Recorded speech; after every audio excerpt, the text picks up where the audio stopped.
Oh, huwag kayong pasaway doon ha. Pagpunta nyo doon pagarid sa inyo, pakabait kayo doon. At pakarami kayo doon ha.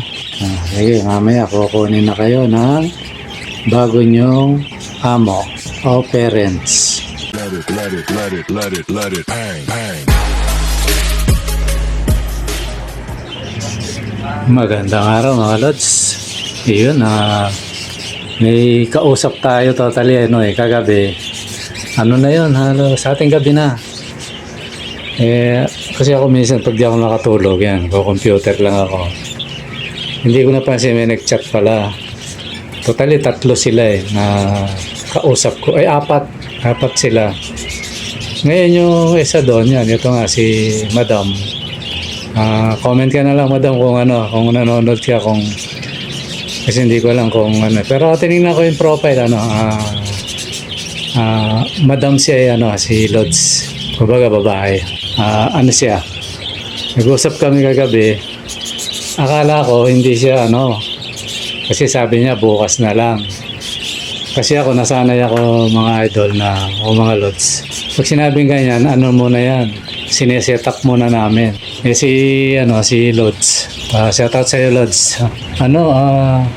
Naka-ready na. Kukuha na ako siya ng lalamove. Medyo tinanghali ako ng gising. Gulat ako, kaya sabi ko, teka muna, muna ako. Tawag nito. Ulihin ko muna. Tsaka sabi ko, kumbaga, set up muna, settle. Ayun, sinabi ko, maayos ka usap si Lods.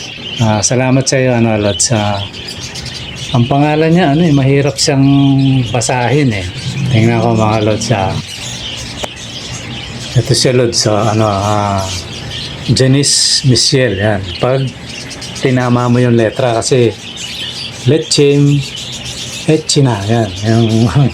Kasi uso nga yung mga idol, yung binabalik-baliktad yung mga pangalan.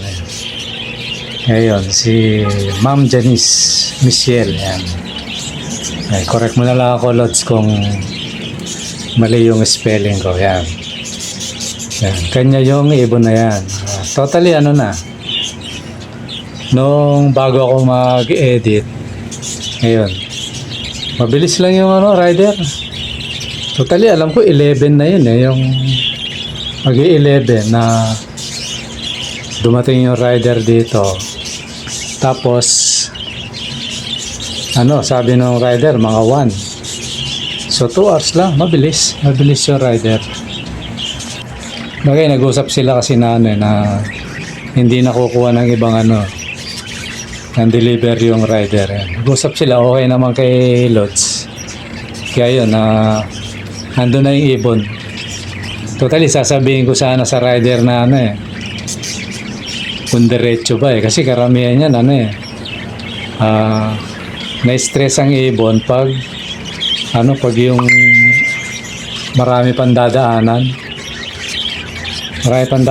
yung kaya minsan ang ibon pagod na. Kaya buti si Lods, tawagin na lang kita Madam ng Lods Janice Michelle, yan. Madam Michelle, yan. Siya mga idol, mahusay siyang kausap. Totally, ilan na yung mga ganyan. Kasi karamihan, hindi sa marunong kausap yung iba mga Lods. Ang ibig kong ipunto, pag kasi nagtanong sa akin, sineset up muna namin sinesettle namin na sa ganitong araw, Lods, tatawag ako sa iyo o kaya mag-chat ako. Yun, tsaka lang namin yun. So pag chat niya ulit, siguro minsan mga 2 days, pinakamadali 1 day yan, ganon. Tapos na kagad, yun nga, through Jgas naman lagi yung iba naman pumupunta, kaya pag pumupunta rito walang problema. Pero pag through Jgas, yun, kumbaga siyempre online transaction yung mga Lods, settle muna. Ito si Lods Janice, mabilis. Hindi ko lang kung siya yung kausap kasi ang tawag ni lalamove, sir sabi ko, ba't sir? Hindi ko lang, basta nakita ko babae yung so tatawagin ko siyang Madam Lods, di ba? Lods na lang para medyo safe kasi Janice yung pangalan ni idol So yun, nung sabi niya bukas na lang, ang bilis niya. Totally, baka tulog pa ako, na gano'n na siya. Ay, hindi naman kasi nasa taas ako nagpapakain. So, yun, nung pagbaba ko, naisipan ko tingnan, kasi nga yung mga kausap ko, 4 yun eh. Ayun, sabi niya, Sir, sabi niya, Lods, kuha na ako ng gulat ako, sabi ko nga kay Commander, sabi ko, bilis ka usap nito. Ayun. Nung inano ko, siyempre, kasi tayo mga Lods, ito para sa mga nanonood sa akin, okay, mga kukuha ng ibon. Hindi ako, mga Lods, yung makabenta lang. Ito yung sinasabi ko na, makabenta lang, mamadaliin mo. Ako, hindi. Wala akong available na naubos yung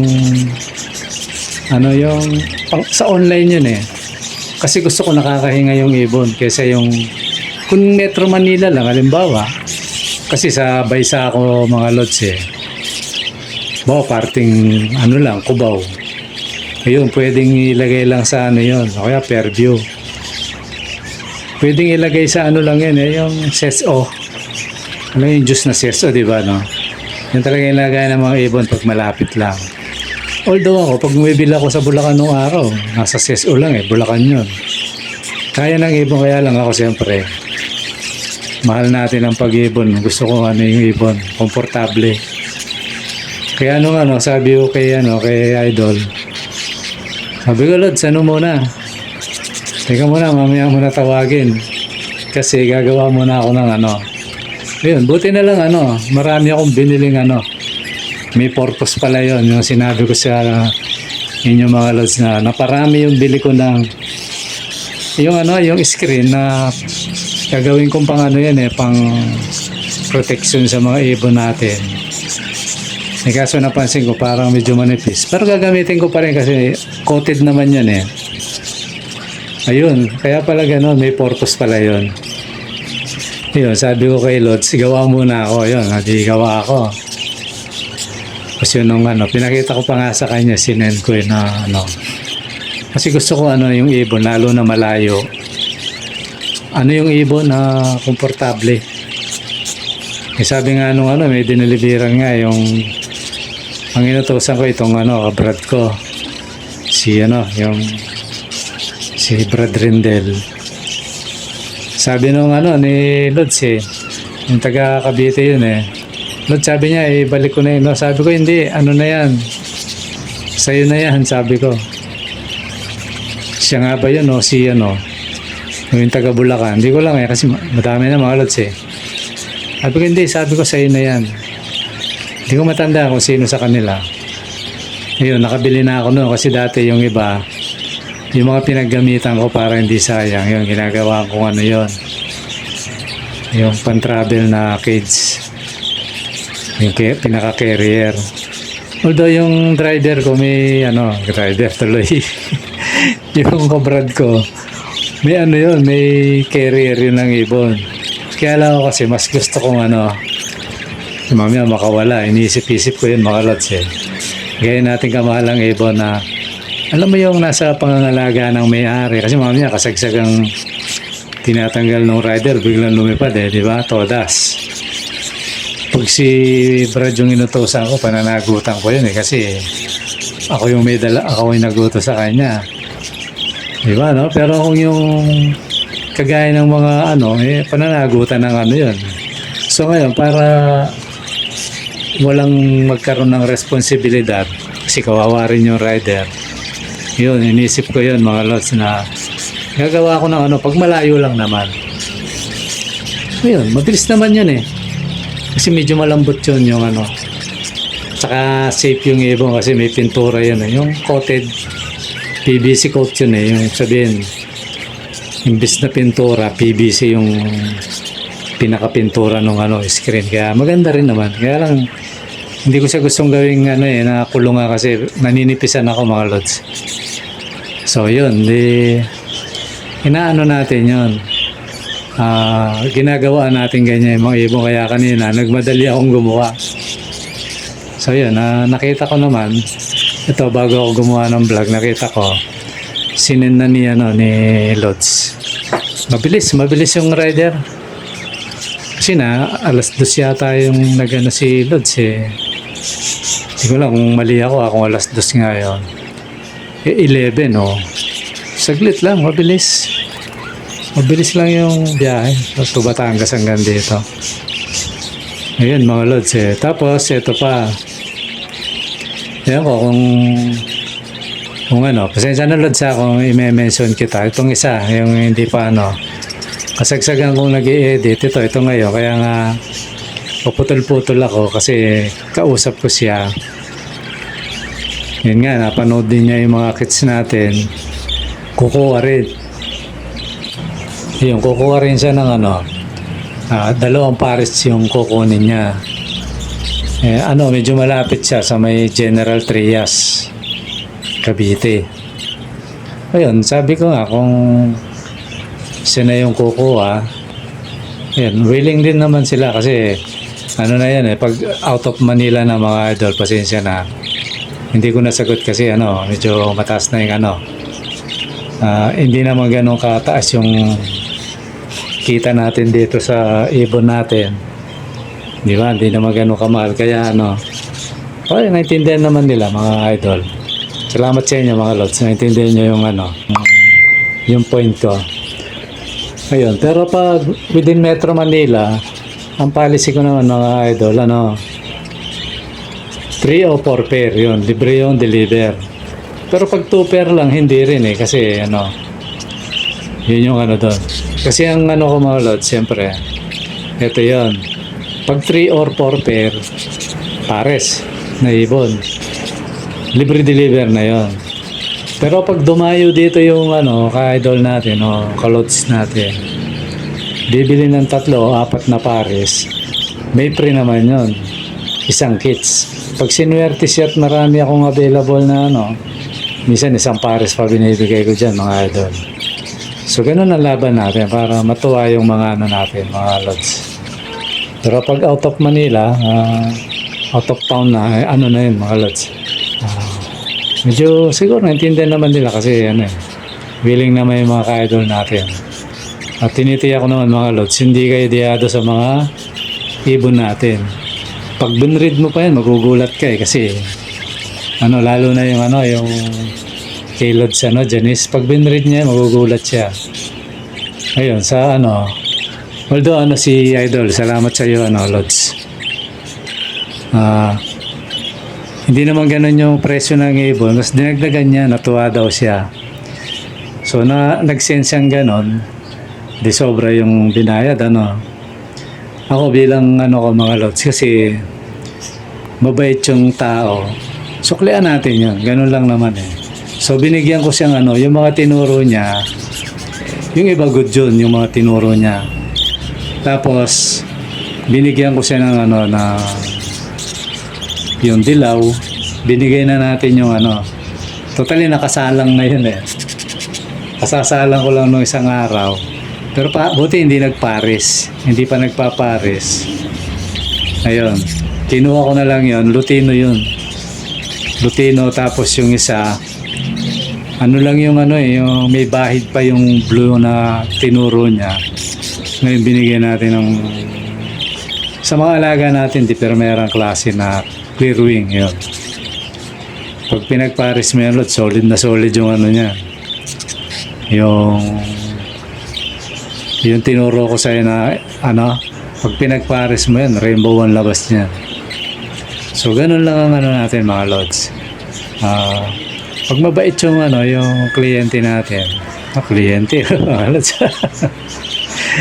Pag mabait yung bumibili mga lods, rin sinusuklian natin yun kasi siyempre ganun tayo. Pag ganun tayong tao dapat, di ba Gaya ng yung naalala ko naman yung nangingisda sa kumbaga sa isdaan mga lods, namimingwit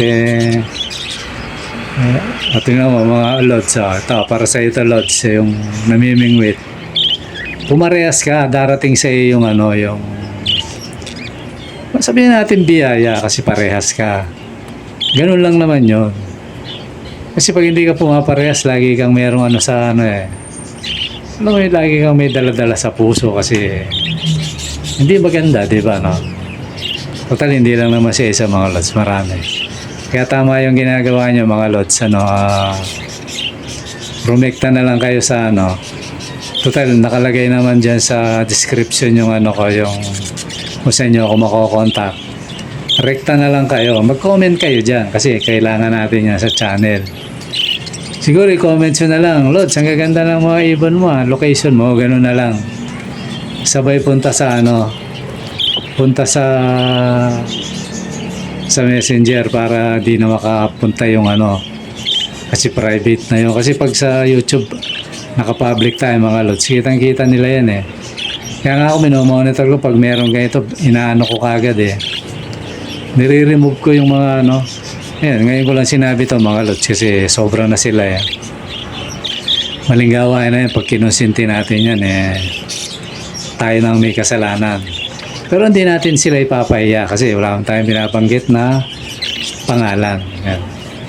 So ganoon na lang, mga idol. Salamat at at siguro narinig nyo yung yung pinakapaalala ko na sa inyo na pag kukuha kayo ng ibon, diretso na lang kayo dun sa Yun, salamat sa inyo, mga Lods. Kasi pag dyan, wala. Yan, ang kinakaba ko ba dyan ganito? Baka mamaya, magpakilala pang yan, na kasama ko, ganyan, masira pa tayo, mga Lods. Tayo, mga Lods, naglilibang lang tayo. Ngayon, pag marami, siyempre, kailangan nating i-out yan. Di ba, no? Although ako, ang pag-iibon talaga, bata pa ako, sabi ko nga sa mga vlog ko, gustong-gusto ko na yan pag-aalaga ng ibon Kaya nga pag may yan, kagaya ni Idol, yung ni Lods, yung kumuha taga Batangas, talagang tuwan-tuwa siya. Ako, mas tuwan-tuwa ako kasi nasa magandang kamay yung yung tag nito, yung kumuha. Sabihin, gustong-gusto niya rin ang pag-ibon. So, masaya yung mga alaga natin doon. Siyempre, mapapabuti yung lagay nila ron. Yung hindi natin kayang ibigay sa kanila, doon maibibigay sigurado, di ba, no? Bagay, hindi naman bisyoso yung mga excuse me, mga Lods. Yung mga natin, yung mga kits natin Ang lang yan, gulay lang, di ba, no? At tapos, mga African seeds, di ba, no? O baka dito, kasi dito mga Lods, binibig ko lang yung tag 76, tag 80. Tapos haluan ko ng tag 90 para medyo, kumbaga sa bigas, sumarap ng konti.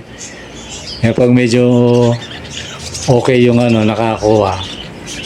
Naku, dipernerang klase kakainin ng mga kits natin, mga Lods. O doon pa lang, masaya na tayo, mga Lods. Di ba, no? Tapos pag dumami to, yun, bilang isang hindi naman ako malaking breeder, mga Lods. Lang tayo. Small breeder lang tayo At hindi rin tayo veterano, mga Lods. Yun, malaking karangalan na sa atin yun. Sabi mo, sa kaliitan natin, napapansin tayo ng mga kalods natin, di ba, no? Karangalan na yun sa atin, mga idol. Kaya nga minsan, ayun, pinapasok tayo ng mga nangingisda. Kumbaga sa hinahalin tulad ko sa natin, channel natin, ibonan natin, Lods. Sa isang pispan, maliit na pispan. Tapos meron din may mga pispan na may mga malalayo, malalapit. May mga pispan sila, pero dito sila namimingwit, mga Lods. Parang ganun. Yung pangit, di ba, no? Siguro, pag medyo may nakita ako, lagi kong ulit-ulitin to para mawarningan din kayo, mga Lods. Huwag kayong basta-basta yung bawa, nagbabalak na kayong yung mag-out na.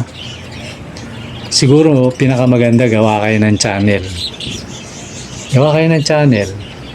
Tapos, kung mahilig ka sa Facebook, yan, sa Messenger, siguro pinapayo ko, piliin yung mabuti kasi kung ako lang, wag Kung ako lang, mga Lods. Pag kasi naglagay ka ng grupo dyan, kita lahat yan. Sitro ka dyan, lahat ng usapan, di ba, kita. So, tuwan-tuwa yung mga fisherman dyan, mga Lods. Fisherman na lang tawag natin. Pangit naman silang kasi naghahanap buhay din sila kaya so mali nga lang yung sistema. Yun, Kaya siguro, malay natin sa sinasabi natin, mag-isip sila, matuto sila na pumarehas, mga lods. Kaya ako lagi yung sinasabi to. Masarap kasi pumarehas, mga lods. Ito, kausap ko yung mga fisherman. Mga idol, masarap pumarehas. Kesa yung kasi, ano yan ito, gawa ko halimbawa. Kumita ka, may kumuha ang bulto. Na alam mo, pinisir mo lang, kumbaga biningwit mo lang sa kabilang no? Kumbaga sa kabilang pispan. Nakabenta ka ngayon. Ituwan-tuwa ka, kumita ka. Masarap lang sa umpisa yun, mga lods. Pero sa budhi mo, yun, hindi maganda yung pakiramdam, hindi masarap. Kasi alam mo, nakapanglamang ka eh. Di ba, mga lods na? Kaya lang ako, natutuwa naman. Kahit sabi yung may fisherman, yung mga natin loyal pa rin sa atin, yung kumukuha. Kaya salamat sa inyo, mga lods. Kasi ito, pang lang naman natin Hindi naman lagi-lagi, yung araw-araw, ganon.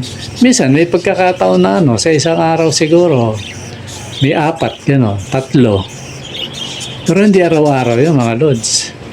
Kung araw-araw yun, kahit 2 kliyente lang, payag na ako, mga lods Diba, no? Halimbawa, tig 2K, 2 kliyente, ayaw mo pa ba nun? Diba, no? 4K araw-araw. Kahit nga isa na lang basta 2K lang araw-araw Hindi na masama yun, di ba, no? Kaya lang hindi naman ganun, mga lods Hindi naman ganun yung sa mga kids natin. Hindi ito kagaya ng mga African na mga big bird na umahalaga ng 100,000, ganon. O kaya sa Africa, yung umahalaga ng 10,000, 5,000 isa, ganon. Hindi naman ganito yung halaga natin, mga lods. Kasi kung ganyan yun, may kumuha sa'yo 10 pair. O 10 piraso na lang. Sa tigli 5,000, 50,000. Palagay kahit isang buwan, hindi ka mabentahan, okay pa rin kasi malakihan sa atin, mga lods, sa katotohanan lang. Ito, kaya sabi ko sa inyo, totohanan lang kasi ayoko yung yung nakikipaglokohan, nakagaya ng iba na kunwari grabe yung kita, hindi lang to, pang tawid kits lang, di ba, no? Pang tawid kits lang. Tapos ako, sa totoo lang, mga lods, pag kumikita ako, bibili ako ng nung pangangailangan ng mga ibon ko. Ganun lang yung mga lods.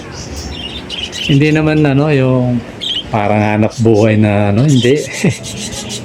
Nga lang to hobby nga lang natin to, mga lods at least yung hobby natin siya, may bumabalik kahit papano, di ba, no? Pangkain nila, yun. Kagaya nung nakaraan, nung may kumuha rin. Ayun, tinuduhan ko siya ng yung tag 8 kilos na yung galon, yung mineral water, absolute. Di ba may 8 liters? 8 kilos tuloy. May 8 liters. Yun, bumili ako nun, pinuno ko yun, tapos mayroon pang sabote ng ng yung soft drinks, malalaking 1.5 yata. Yun, ganun lang tayo, mga lods. Pag kumikita, mas mas nauiuna natin yung mga ibon natin kaysa kay Commander. Although, yung mga apo ko naman, mga lods ako, may apo ako pero hindi man ako ganun katandaan, mga lods. Maga lang po ako lumandi. Yun, hindi lingit sa inyo yung anak ko, di ba?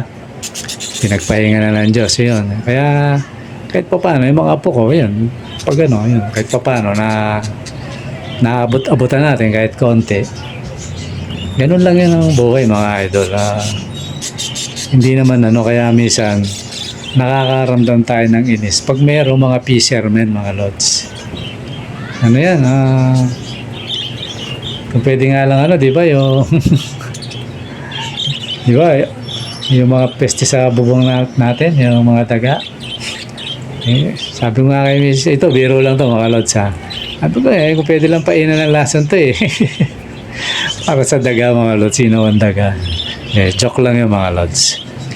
Hindi naman tayo ganun kaano para ano. Kumbaga bubugawin lang natin sila. Para bang ganito lang ang gusto kong ipunto mga lods. So, gumawa ka ng sarili mong diskarte. Huwag yung diskarte ng iba. Yun. Parang ganun lang. Parang tuturuan lang natin sila.